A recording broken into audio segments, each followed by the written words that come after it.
ఓం శాంతి 25/3/2024 మధురమైన పిల్లలు, అంతర్ముఖులుగా అయి విచారసాగర మంతనం చేసినట్లయితే సంతోషం మరియు నశ ఉంటుంది. మీరు బాబా సమానమైన టీచర్లుగా అవుతారు. ప్రశ్న: ఏ ఆధారంపై ఆంతరిక సంతోషం స్థిరంగా ఉండగలదు? జవాబు: ఎప్పుడైతే ఇతరుల కళ్యాణాన్ని కూడా చేసి అందర్నీ సంతోషపరుస్తారో అప్పుడే స్థిరమైన సంతోషం ఉండగలదు. దయార్థ హృదయులుగా అయినట్లయితే సంతోషం ఉంటుంది. ఎవరైతే దయార్థ హృదయులుగా అవుతారో వారి బుద్ధిలో, ఓహో, మమ్మల్ని సర్వాత్మల తండ్రి చదివిస్తున్నారు, పావనంగా తయారు చేస్తున్నారు, మేము విశ్వ మహారాజుగా అవుతాము అని ఉంటుంది. ఇటువంటి సంతోషాన్ని వారు దానం చేస్తూ ఉంటారు. ఓం శాంతి. ఆత్మిక తండ్రి ఆత్మిక పిల్లలను ప్రశ్నిస్తున్నారు. పిల్లలు, ఈ ఓం శాంతి అని ఎవరన్నారు? శివ్ బాబా అని అక్కడున్నవారు సమాధానమిచ్చారు. అవును, శివ్ బాబాయే అన్నారు. ఎందుకంటే వారు సర్వాత్మలకు తండ్రి అని పిల్లలకు తెలుసు. వారంటారు, నేను కల్పకల్పము ఈ రథంలోకే వచ్చి చదివిస్తాను. ఇప్పుడు వీరు చదివించే టీచర్ అయినట్లు. టీచర్ వచ్చినప్పుడు గుడ్ మార్నింగ్ అని చెప్తారు. పిల్లలు కూడా గుడ్ మార్నింగ్ అని చెప్తారు. ఆత్మలకు పరమాత్మ గుడ్ మార్నింగ్ చెప్తున్నారని పిల్లలకు తెలుసు. లౌకిక రీతిలో గుడ్ మార్నింగ్ అయితే ఎంతోమంది చెప్తూ ఉంటారు, వీరు అనంతమైన తండ్రి, వీరు వచ్చి చదివిస్తారు. పిల్లలకు మొత్తం వృక్షం మరియు డ్రామా రహస్యాన్ని అర్థం చేయిస్తారు. ఆత్మలందరూ ఎవరైతే ఉన్నారో వారందరి తండ్రి వచ్చి ఉన్నారని మీకు తెలుసు.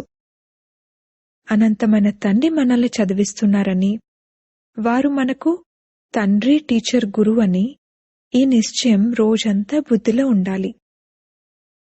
వారిని రచయిత అని అంటారు. ఇది కూడా అర్థం చేసుకోవాల్సి ఉంటుంది. వారు ఆత్మలను రచించరు. వారు అర్థం చేయిస్తారు, నేను బీజరూపుడను, ఈ మనుష్య సృష్టి రూపీ వృక్షం యొక్క జ్ఞానాన్ని మీకు వినిపిస్తాను. బీజం తప్ప ఈ జ్ఞానాన్ని ఇంకెవరివ్వగలరు? అలాగని వారు ఈ వృక్షాన్ని రచించారు అని అనరు. వారంటారు, పిల్లలు, ఇది అనాది అయినది, లేదంటే ఇది ఎప్పుడు మరియు ఎలా రచించాను అన్నా దీని తిథి తారీఖు అన్నింటినీ మీకు తెలియజేస్తాను కదా. కాని ఇది అనాది రచన. తండ్రిని జ్ఞానసాగరుడు అని అంటారు. జానీ జానన్హార్, అన్నీ తెలిసినవారు అనగా వారికి వృక్షం యొక్క ఆది మధ్యాంతాల రహస్యము తెలుసు. తండ్రి మనుష్య సృష్టికి బీజరూపుడు, జ్ఞానసాగరుడు.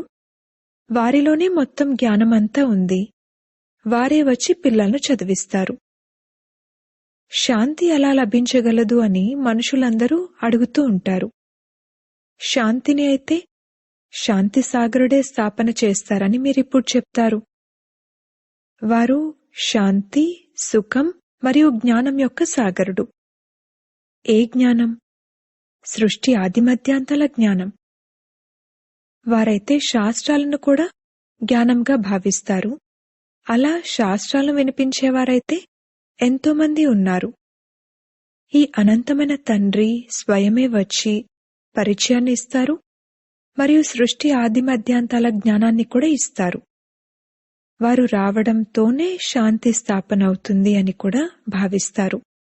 అక్కడ ఉండేదే శాంతి. శాంతిధామంలో అందరూ శాంతిలో ఉండేవారని కూడా ఎవరికీ తెలియదు. ఇక్కడ శాంతి ఎలా లభించగలదు అని వారు అంటూ ఉంటారు. ఒకప్పుడిక్కడ శాంతి తప్పకుండా ఉండేది. రామరాజ్యంలోని శాంతి కావాలి. రామరాజ్యం ఎప్పుడుండేది అన్నది ఎవరికీ తెలీదు. ఎంతోమంది ఆత్మలున్నారు అని బాబాకు తెలుసు. నేను వారందరికీ తండ్రిని. ఈ విధంగా ఇంకెవ్వరూ అనలేరు. ఆత్మలందరూ ఎవరైతే ఉన్నారో వారంతా ఈ సమయంలో ఇక్కడే ఉన్నారు. మొదట శాంతిధామంలో ఉండేవారు, ఆ తర్వాత సుఖధామంలోకి వచ్చారు, ఆ తర్వాత సుఖధామం నుండి దుఃఖధామంలోకి వచ్చారు. సుఖదుఖాల ఈ ఆట ఎలా రచింపబడి ఉంది అనేది ఎవరికీ తెలీదు. కేవలం నామమాత్రంగా తెలియకుండానే ఇది రాకపోకల ఆట అనంటారు. ఇప్పుడు పిల్లలైన మీ బుద్ధిలో ఉంది, వారు ఆత్మలమైన మనందరికీ తండ్రి, వారు మనకు జ్ఞానాన్ని వినిపిస్తున్నారు, వారొచ్చి స్వర్గరాజ్య స్థాపన చేస్తారు, మనల్ని చదివిస్తారు. వారంటారు, పిల్లలు, మీరే దేవతలుగా ఉండేవారు. ఈ విధంగా ఇంకెవరూ అనరు. సర్వాత్మల తండ్రి మిమ్మల్ని చదివిస్తున్నారు. ఇది ఎంతటి పెద్ద అనంతమైన నాటకం. వారు లక్షల సంవత్సరాలు అని అనేస్తారు. మీరంటారు, ఇది 5000 సంవత్సరాల ఆట. ఇప్పుడు పిల్లలైన మీరు తెలుసుకున్నారు, శాంతి 2 రకాలుగా ఉంటుంది. ఒకటేమో శాంతిధామంలోని శాంతి, ఇంకొకటి సుఖధామంలోని శాంతి. సర్వాత్మల తండ్రి మనల్ని చదివిస్తున్నారు అని పిల్లలైన మీ బుద్ధిలో ఉంది. ఇది ఏ శాస్త్రంలోనూ లేదు. వీరు అనంతమైన తండ్రి కదా. అన్ని ధర్మాల వారు వారిని అల్లా, గాడ్ ఫాదర్, ప్రభు మొదలైన పేర్లతో పిలుస్తారు. వారు చెప్పే చదువు కూడా తప్పకుండా అంత ఉన్నతంగా ఉంటుంది. ఈ విషయం రోజంతా మీ లోపల ఉండాలి. తండ్రి అంటారు, నేను మీకు కొత్త విషయాలను వినిపిస్తాను, కొత్త రకంగా చదివిస్తాను, మీరు మళ్ళీ ఇతరులను చదివిస్తారు. భక్తి మార్గంలో దేవీలకు కూడా ఎంతో గౌరవం ఉంటుంది. వాస్తవానికి ఈ బ్రహ్మ కూడా పెద్ద తల్లియే. శివుణ్ణైతే కేవలం తండ్రి అనే అంటారు, మాతాపితాని వీరినంటారు. ఈ మాత ద్వారా బాబా మిమ్మల్ని దత్తత తీసుకుంటారు, పిల్లలు పిల్లలు అని అంటూ ఉంటారు.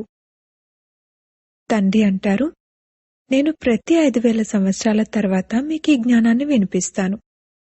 ఈ చక్రం కూడా మీ బుద్ధిలో ఉంది. మీరు ఒక్కొక్క పదాన్ని కొత్తగా వింటారు. జ్ఞానసాగరుడైన తండ్రి ఇచ్చేది ఆత్మిక జ్ఞానం. ఆత్మిక తండ్రే జ్ఞానసాగరుడు. ఆత్మ బాబా అని అంటుంది. పిల్లలు కూడా అన్ని విషయాలను బుద్ధిలో బాగా ధారణ చేస్తారు. అంతర్ముఖులుగా అయి ఎప్పుడైతే ఈ విధంగా విచారసాగర మంతనం చేస్తారో అప్పుడు ఆ సంతోషం మరియు నష ఉంటుంది. పెద్ద టీచర్ అయితే ఒక శివ్ బాబాయే. వారు మళ్ళీ మిమ్మల్ని కూడా టీచర్గా తయారు చేస్తారు. అందులోనూ నంబర్ వారుగా ఉన్నారు. ఈ బిడ్డ చాలా బాగా చదివిస్తున్నారని, అందరూ సంతోషిస్తున్నారని బాబాకు తెలుసు. ఏ బాబా అయితే మిమ్మల్ని ఈ విధంగా తయారు చేశారో వారి వద్దకు మమ్మల్ని కూడా త్వరగా తీసుకువెళ్ళండి అని అంటారు. నేను ఇతని అనేక జన్మల అంతిమ జన్మలోని అంతిమ సమయంలో ఇతనిలోకి ప్రవేశించి మిమ్మల్ని చదివిస్తాను అని బాబా తెలియజేస్తారు. కల్పకల్పము నేను ఎన్నిసార్లు ఈ భారత్లోకి వచ్చి ఉంటాను. మీరు ఈ కొత్త విషయాలను విని ఆశ్చర్యపోతారు. అనంతమైన తండ్రి మనల్ని చదివిస్తారు. వారికే భక్తి మార్గంలో ఎన్నో పేర్లున్నాయి. కొందరు పరమాత్మని, రామ, ప్రభు, అల్లా అని అంటారు. ఒక్క టీచర్కే ఎన్ని పేర్లు పెట్టారో చూడండి. టీచర్కైతే ఒకటే పేరుంటుంది. ఎక్కడైనా అనేక పేర్లుంటాయా? ఎన్ని భాషలున్నాయి. కావున కొందరు ఖుదా అని, కొందరు గాడ్ అని, ఇలా ఏవేవో పేర్లతో పిలుస్తారు. నేను పిల్లలను చదివించడానికి వచ్చాను అని వారు స్వయం భావిస్తారు. ఎప్పుడైతే చదువుకుని దేవతలుగా అవుతారో అప్పుడు వినాశనమైపోతుంది. ఇప్పుడిది పాత ప్రపంచం. దీనిని కొత్తగా ఎవరు తయారు చేస్తారు? తండ్రి అంటారు, అది నా పాత్రే. నేను డ్రామాకు వశమై ఉన్నాను. భక్తి విస్తారం ఎంతగా ఉంది అనేది కూడా పిల్లలకు తెలుసు. ఇది కూడా ఒక ఆట. భక్తికి అర్ధకల్పం పడుతుంది. ఇప్పుడు మళ్ళీ తండ్రి వచ్చారు. మనల్ని చదివించేవారు కూడా వారే. వారే శాంతి స్థాపన కూడా చేస్తారు. ఎప్పుడైతే ఈ లక్ష్మీనారాయణల రాజ్యం ఉండేదో అప్పుడు శాంతి ఉండేది. ఇక్కడ అశాంతి ఉంది. తండ్రి ఒక్కరే, ఆత్మలు ఎంతమంది ఉన్నారు? ఇది ఎంత అద్భుతమైన ఆట! బాబా సర్వాత్మలకు తండ్రి, వారే మనల్ని చదివిస్తున్నారు. మరి ఎంతటి సంతోషముండాలి! మేము గోపగోపికలము మరియు బాబా గోపి వల్లభుడు అని మీరు భావిస్తారు. కేవలం ఆత్మలను మాత్రమే గోపగోపికలు అని అనరు. శరీరం ఉంటేనే గోపగోపికలని లేక సోదరీ సోదరులని అనడం జరుగుతుంది. గోపి వల్లభుడైన శివబాబాకు వీరు పిల్లలు. గోపగోపికలు అన్న పదమే ఎంతో మధురమైనది. అచ్యుతం కేశవం గోపీ వల్లభం జానకీనాథం అన్న గాయనం కూడా ఉంది. ఈ మహిమ కూడా ఈ సమయానికి చెందిందే. కాని దాని గురించి తెలియని కారణంగా అన్ని విషయాలను కలగాపులగం చేసేశారు. తండ్రి కూర్చుని ప్రపంచ చరిత్ర భౌగోళాలను వినిపిస్తారు. వారికైతే కేవలం ఈ ఖండాల గురించే తెలుసు. సత్యుగంలో ఎవరి రాజ్యం ఉండేది, అది ఎంత సమయం నడిచింది, ఇది వారికి తెలీదు. ఎందుకంటే కల్పం ఆయువును లక్షల సంవత్సరాలు అని అనేశారు. పూర్తిగా ఘోర అంధకారంలో ఉన్నారు. ఇప్పుడు తండ్రి వచ్చి మీకు సృష్టి చక్ర జ్ఞానాన్ని ఇస్తారు. దానిని తెలుసుకోవడం ద్వారా మీరు త్రికాలదర్శులుగా త్రినేత్రులుగా అవుతారు. ఇది చదువు. తండ్రి స్వయం అంటున్నారు, నేను కల్పకల్పము కల్పపు సంగమయుగంలో వచ్చి మిమ్మల్ని పురుషోత్తములుగా తయారు చేస్తాను. నంబరువారుగా మీరే తయారవుతారు. చదువు ద్వారానే పదవి లభిస్తుంది. మనల్ని అనంతమైన తండ్రి చదివిస్తున్నారని మీకు తెలుసు. వారైతే పరమాత్మ నామరూపాలకు అతీతుడని, రాయి రప్పల్లో ఉన్నారని అనేస్తారు. ఏమేమో అంటూ ఉంటారు. దేవతలకు కూడా ఎన్ని భుజాలను చూపిస్తారు. రావణుడికి 10 తలలు చూపిస్తారు. పిల్లల హృదయంలోకి రావాలి. సర్వాత్మలకు తండ్రి అయిన వారు మమ్మల్ని చదివిస్తున్నారు. వారు పావనులుగా తయారు చేస్తున్నారు. కావున లోపల ఎంత సంతోషం ఉండాలి. కాని ఎప్పుడైతే ఇతరుల కళ్యాణాన్ని కూడా చేసి అందర్నీ సంతోషపరుస్తారో, దయార్థ హృదయులుగా అవుతారో అప్పుడే ఆ సంతోషం కలుగుతుంది. ఓహో, బాబా మమ్మల్ని విశ్వ మహారాజులుగా తయారు చేస్తారు. రాజు, రాణి, ప్రజలు అందరూ విశ్వాధిపతులుగా అవుతారు కదా. అక్కడ మంత్రులుండరు. ఇప్పుడు రాజులు లేరు కావున అందరూ మంత్రులే ఉన్నారు. ఇప్పుడైతే ప్రజలపై ప్రజల రాజ్యం ఉంది. గడియ గడియ అనంతమైన తండ్రి మనకు ఏం చదివిస్తున్నారు అన్నది బుద్ధిలోకి రావాలి. ఎవరైతే బాగా చదువుతారో వారే మొదట వస్తారు మరియు ఉన్నత పదవిని పొందుతారు. ఈ లక్ష్మీనారాయణలు ఇంతటి షావుకారులుగా ఎలా అయ్యారు? వారేం చేశారు? భక్తి మార్గంలో కొందరు చాలా షావుకారులుగా ఉంటే వారు అంతటి ఉన్నత కర్మలు చేశారు అని భావించడం జరుగుతుంది. ఈశ్వరార్థం దానపుణ్యాలు కూడా చేస్తారు. దానికి ప్రతిఫలంగా తమకు ఎంతో లభిస్తుంది అని భావిస్తారు. కావున మరుసటి జన్మలో షావుకారులుగా అవుతారు. కాని వారు ఇండైరెక్ట్ గా ఇస్తారు. దానివల్ల అల్పకాలికంగా ఎంతో కొంత లభిస్తుంది. ఇప్పుడు తండ్రి డైరెక్ట్ గా వచ్చారు. వచ్చి పావనంగా తయారు చేయండి అని అందరూ వారిని తలుచుకుంటూ ఉంటారు. అంతేకాని ఈ జ్ఞానాన్ని ఇచ్చి ఈ లక్ష్మీనారాయణల వలె మమ్మల్ని తయారు చేయండి అని అనరు. మనుషుల బుద్ధిలోనైతే శ్రీకృష్ణుడే గుర్తుకొస్తారు. తండ్రి గురించి తెలియని కారణంగా ఎంత దుఃఖితులుగా అయిపోయారు. ఇప్పుడు తండ్రి మిమ్మల్ని దైవీ సాంప్రదాయాలుగా తయారు చేస్తారు. మీరు శాంతిధామంలోకి వెళ్లి మళ్లీ సుఖధామంలోకి వస్తారు. తండ్రి ఎంత బాగా అర్థం చేయిస్తారు. వాళ్ళు వింటున్నా కాని ఏమీ విననట్లుగానే వింటారు. రాతి బుద్ధి కలవారి నుండి పారసుబుద్ధి కలవారిగా అవ్వనే అవ్వరు. రోజంతా బాబా బాబాయే గుర్తుండాలి. స్త్రీకి తన భర్త వెనుక ప్రాణాలు ఎలా పోతాయి? స్త్రీకి పతిపై ఎంతో ప్రేమ ఉంటుంది. ఇక్కడైతే మీరందరూ పిల్లలే, అయినా కాని నంబర్ వారుగా అయితే ఉన్నారు కదా. ఇటువంటి అనంతమైన తండ్రిని మీరు గడియ గడియ మర్చిపోతున్నారు అని మీకు తెలుసు. తండ్రి అంటారు, నన్ను స్మృతి చేయడం ద్వారా మీ వికర్మలు వినాశనమవుతాయి. అయినా కాని మర్చిపోతారు. అరే, ఇటువంటి తండ్రి ఎవరైతే మిమ్మల్ని విశ్వాధిపతులుగా తయారు చేస్తున్నారో వారిని మీరు ఎందుకు మర్చిపోతున్నారు? మాయా తుఫాన్లు వస్తాయి, అయినా కాని మీరు ప్రయత్నిస్తూ ఉండండి. తండ్రిని స్మృతి చేసినట్లయితే వారసత్వం లభిస్తుంది. స్వర్గవాసులైన దేవతలుగానైతే అందరూ అవుతారు, కాని శిక్షలు అనుభవించి ఆ తర్వాత అవుతారు. దానివల్ల పదవి కూడా చాలా తగ్గిపోతుంది. ఇవన్నీ కొత్త విషయాలు. ఎప్పుడైతే తండ్రిని టీచర్ను స్మృతి చేస్తూ ఉంటారో అప్పుడే ఇవి ధ్యాసలోకి వస్తాయి. మీరు టీచర్ను కూడా మర్చిపోతారు.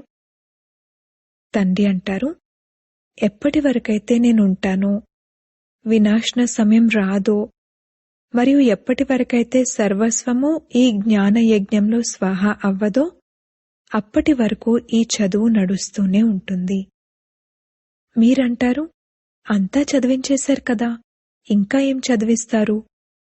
బాబా అంటారు, కొత్త కొత్త పాయింట్లు వెలువడుతూ ఉంటాయి. మీరు వాటిని విని సంతోషిస్తారు కదా. కావున బాగా చదువుకోండి, మరియు సుధాముని వలె ఏదైతే ట్రాన్స్ఫర్ చేయాలో దానిని కూడా ట్రాన్స్ఫర్ చేస్తూ ఉండండి. ఇది కూడా చాలా పెద్ద వ్యాపారం. బాబా వ్యాపారంలో చాలా విశాల హృదయులుగా ఉండేవారు. రూపాయిలో నుండి 1 అణాను ధర్మార్థం తీసేవారు.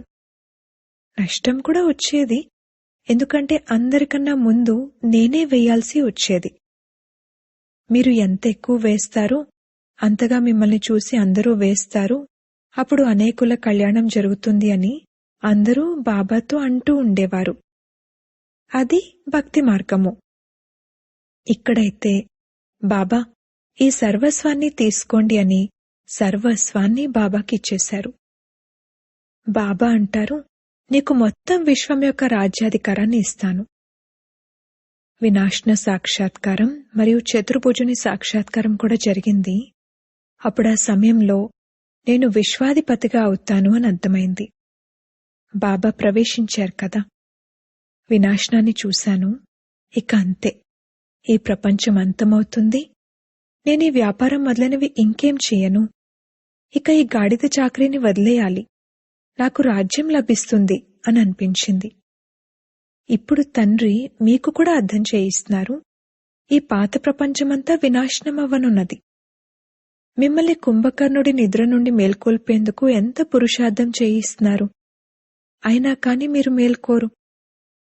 పిల్లలు ఒక్క తండ్రినే స్మృతి చేయాలి. సర్వస్వాన్ని తండ్రికిచ్చేసినట్లయితే తప్పకుండా ఒక తండ్రే గుర్తుకొస్తారు. పిల్లలైన మీరు ఎంతగానో స్మృతి చేయొచ్చు, కాని ఎవరి తలపైనైతే బాధ్యత ఉంటుందో వారు. బంధనాలలో ఉన్నవారి సమాచారాలు ఎన్ని వస్తూ ఉంటాయి. పాపం వారు దెబ్బలు తింటున్నారే, పతులు విసిగిస్తున్నారే అని బాబాకు ఆలోచన నడుస్తుంది. డ్రామాలో ఉంది, మేమేం చేయగలము, కల్పపూర్వం కూడా అబలలపై అత్యాచారాలు జరిగాయి అని అర్థమవుతుంది, కానీ ఆలోచన నడుస్తుంది. కొత్త ప్రపంచ స్థాపన జరిగేదే ఉంది. తండ్రి అంటారు, అనేక జన్మల అంతిమ జన్మలోని అంతిమ సమయంలో నేను ప్రవేశిస్తాను. కావున తప్పకుండా మనమే తెల్లగా ఉండేవారము, ఇప్పుడు నల్లగా అయ్యాము. నేనే మొదటి నంబర్లోకి వెళ్తాను. నేను వెళ్లి శ్రీకృష్ణునిగా అవుతాను. ఈ చిత్రాన్ని చూసినప్పుడు నేను వెళ్లి ఈ విధంగా అవుతాను అన్న ఆలోచన కలుగుతుంది. కావున బాబా పిల్లలకు బాగా అర్థం చేయిస్తారు. ఇప్పుడు పిల్లల పని అర్థం చేసుకుని ఇతరులకు అర్థం చేయించడము. అచ్చా, మధురాతి మధురమైన సిక్కిలదే పిల్లలకు మాతా పిత బాప్దాదాల ప్రియ స్మృతులు మరియు గుడ్ మార్నింగ్. ఆత్మిక పిల్లలకు ఆత్మిక తండ్రి నమస్తే. ధారణ కొరకు ముఖ్య సారము.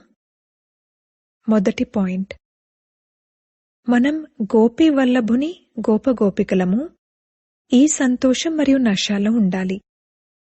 అంతర్ముఖులుగా అయి విచారసాగర మంతనం చేస్తూ బాబా సమానంగా టీచర్గా అవ్వాలి.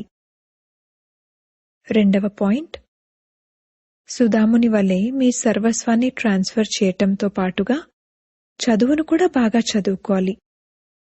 వినాశనానికి ముందే తండ్రి నుండి పూర్తి వారసత్వాన్ని తీసుకోవాలి. కుంభకర్ణుడి నిద్రలో నిద్రిస్తూ ఉన్నవారిని మేల్కొలపాలి. వరదానము. మధురతా గుణం ద్వారా సంస్కారాల మిలనం చేసుకుంటూ మంగళ మిలనాన్ని జరుపుకునే హోలీ హంస భవ.